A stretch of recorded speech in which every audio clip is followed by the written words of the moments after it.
Now we will discuss about simple future tense. Uses. We use this tense to talk about what we think or believe will happen in the future. है ना, हम क्या होने वाला है या क्या हम मानते हैं, ऐसा कुछ हमारे इंटेंस में आता है, तब हम ये टेंस यूज करते हैं. जैसे एग्जाम्पल दिया है यहाँ पे, I am sure हैमिल will get a first class. Fix, हमें पता ही है कि वो फ्यूचर में फर्स्ट क्लास लाने ही वाला है. सही है. Second use, to talk about things which we can not control. कुछ ऐसी चीजें हैं जिसका हम कंट्रोल नहीं कर सकते. सही है. जैसे यहाँ पे दिया है, it will be Diwali in a week. सही है, एक वीक में दिवाली आने ही वाली है. सही. When we decide to do something at the time of speaking, जब हम बोल रहे हैं तब हम डिसाइड कर रहे हैं कि हम क्या करने वाले हैं, है ना.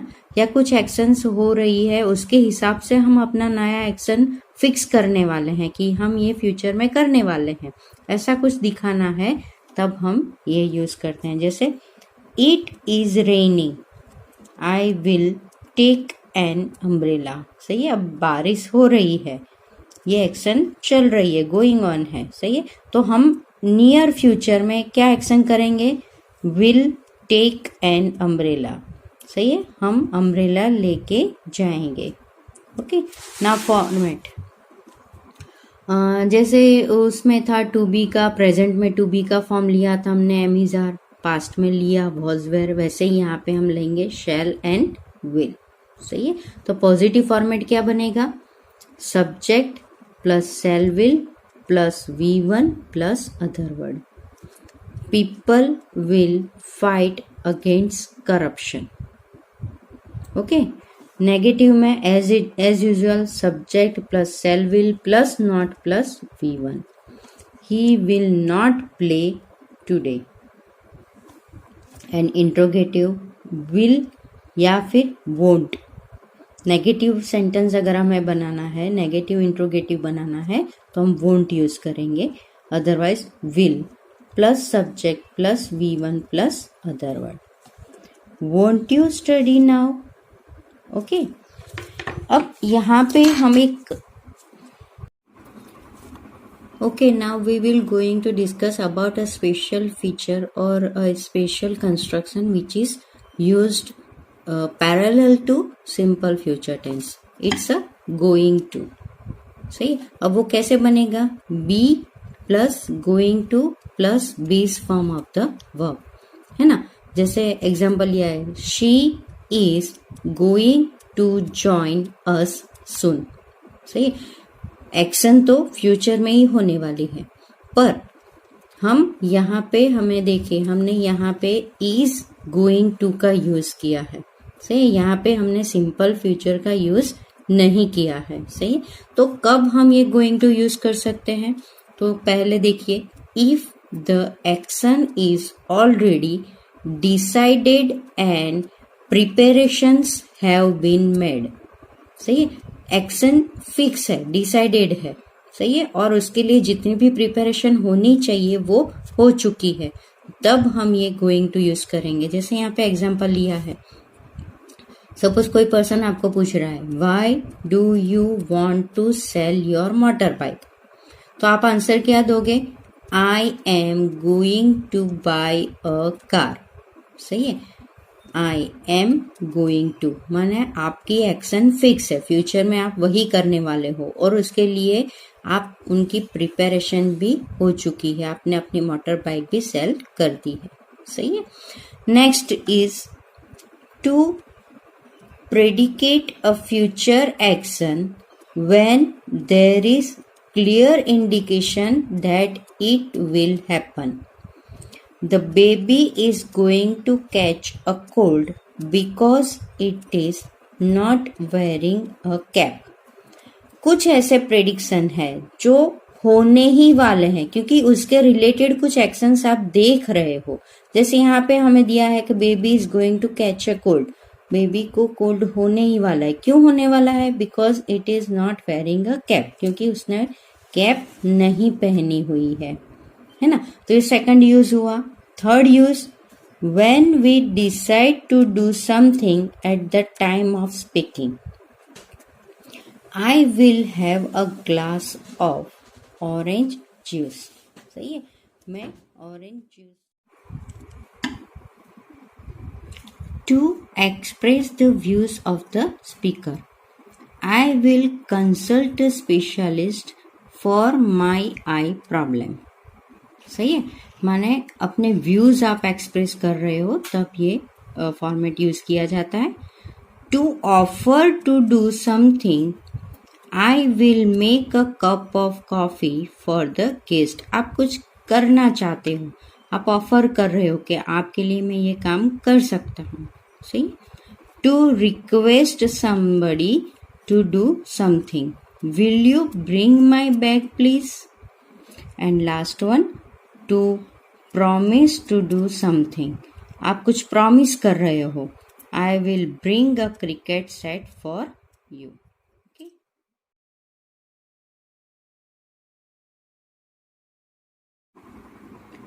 Now our next tense is future continuous tense. सही है। अब कब यूज करेंगे? To talk about action which will be in progress at the time in the future. This is the main thing. सही है, कुछ एक्शन होने वाली है, पर कब होने वाली है? इन फ्यूचर, तब हम ये टेंस यूज करेंगे, है ना। जैसे यहाँ पे दिया है this time tomorrow I will be sitting on the bench in Singapore. सही है, कब? टुमारो, कल। क्या कर रहा होगा मैं? Bench in Singapore, sitting on the bench in Singapore. सही। Next, to talk about actions in the future which are already planned or which are expected to happen in the near course of things, normal course of things. सही। The manager will be meeting the new clients on Monday।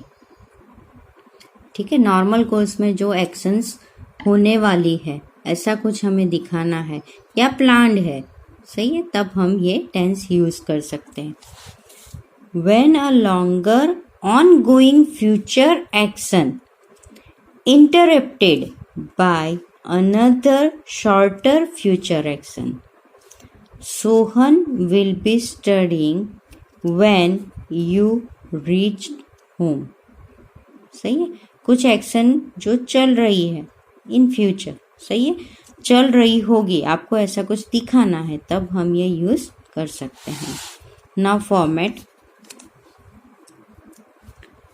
Subject plus will plus be, this is the main point. Subject plus will plus be plus ING form of verb plus other word, है ना। He will be visiting you soon. Negative कैसे बनेगा? Subject plus will plus not plus be plus ING form of verb. सही है ना। Reena will not be playing in the evening. ठीक है। Next, interrogative, will या won't plus subject plus be plus ING form of verb plus other word. Won't Ritika be attending class tomorrow. सही है, okay. Now जैसे हमने वहाँ पे गोइंग टू एक फॉर्मेट देखा था, वैसा ही यहाँ पे एक फॉर्मेट है B2। फॉर्मेट क्या बनेगा? B2 plus V1। कब यूज करेंगे? To talk about official plans and arrangements, है ना। जैसे the PM is to visit America next month. Okay.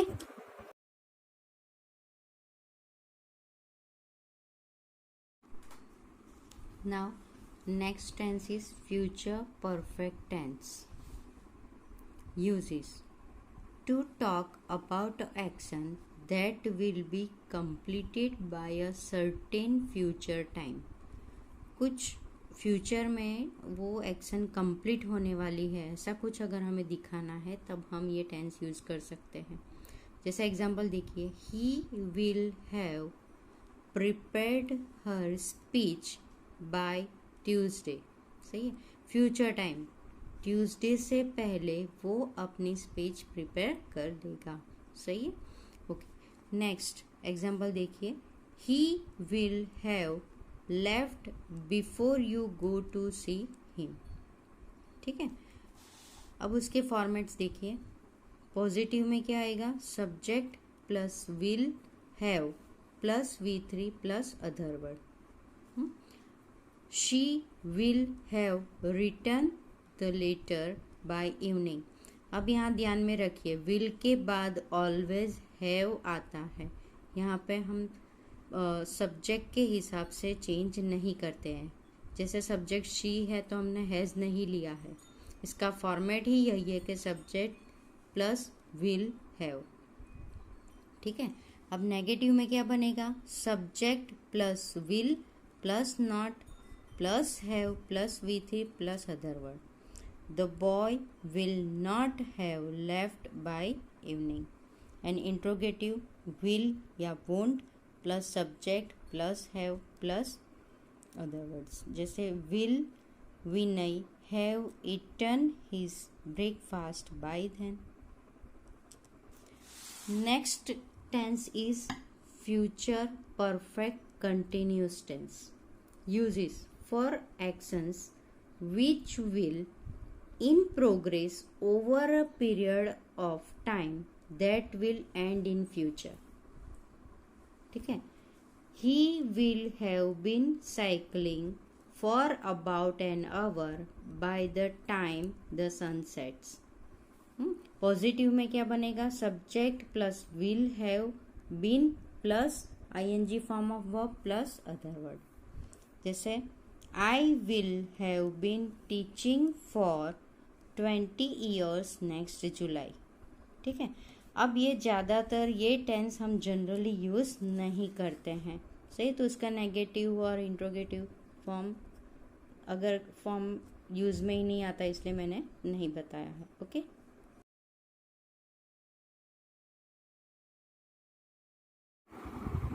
Difference between simple past and present perfect tense. माने simple past tense कब use में आता है और प्रेजेंट परफेक्ट टेंस कब यूज में आता है. जैसे सिंपल पास्ट हम कब यूज करेंगे, to express an action which took place at some moment in the past and is not linked with the present. कुछ ऐसे मोमेंट या कुछ ऐसे एक्शन जो पास्ट में हो गए हैं पर जिसका प्रेजेंट के साथ कुछ लेना देना नहीं है, ऐसी कुछ एक्शन है जिसे हम सिंपल पास्ट में एक्सप्रेस करते हैं.